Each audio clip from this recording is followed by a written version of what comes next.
Selain hukuman penjara 45 tahun, Cho Jo Bin juga telah diperintahkan untuk menyelesaikan program kekerasan seksual selama 40 jam dan akan diminta untuk memakai monitor pergelangan kaki selama 5 tahun setelah dibebaskan.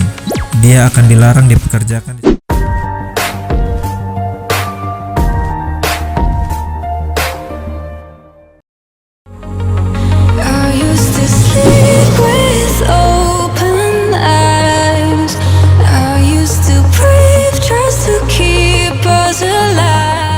Dengan tertangkapnya Cho Jo Bin, si pengguna username Baksa pada 20 Maret 2020, maka berakhirlah sepak terjang panjang channel NTH Room di Telegram.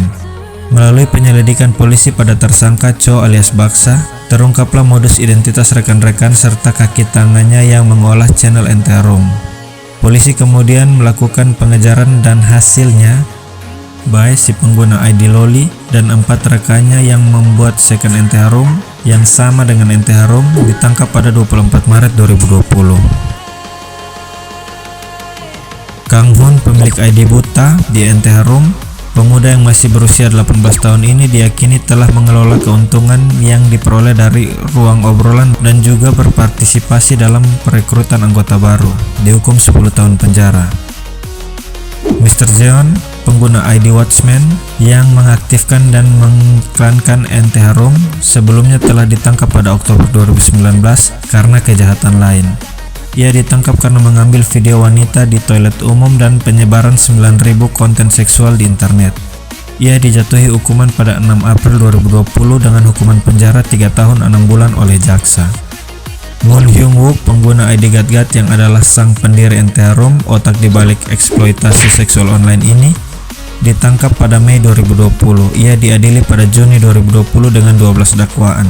Jaksa menuntut Moon untuk dijatuhi hukuman seumur hidup, tetapi hukuman yang diterima lebih ringan, yakni 34 tahun penjara.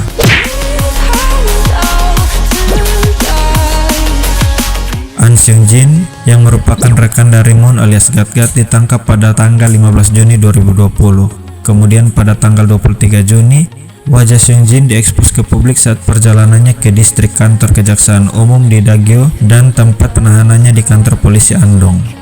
Sedangkan Cho Jo Bin, pengguna ID Baksa, sebelumnya divonis 40 tahun penjara, namun pada tanggal 4 Februari 2021, Pengadilan Distrik Pusat Seoul menghukum Cho dengan tambahan 5 tahun penjara karena melanggar Undang-Undang Penyembunyian Pidana. Selain hukuman penjara 45 tahun, Cho Jo Bin juga telah diperintahkan untuk menyelesaikan program kekerasan seksual selama 40 jam dan akan diminta untuk memakai monitor pergelangan kaki selama 5 tahun setelah dibebaskan. Dia akan dilarang dipekerjakan di sekolah atau fasilitas kesejahteraan manapun.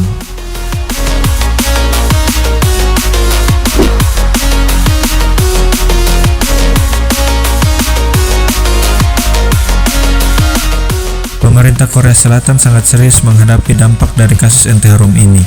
Pada tanggal 2 April 2020, Satuan Tugas Investigasi Khusus Penyerangan Seksual Pusat Seoul mengumumkan bahwa mereka akan memberikan kompensasi kepada para korban dengan dukungan keuangan serta akan membantu mereka dengan perawatan fisik dan mental, biaya hidup dan biaya pendidikan.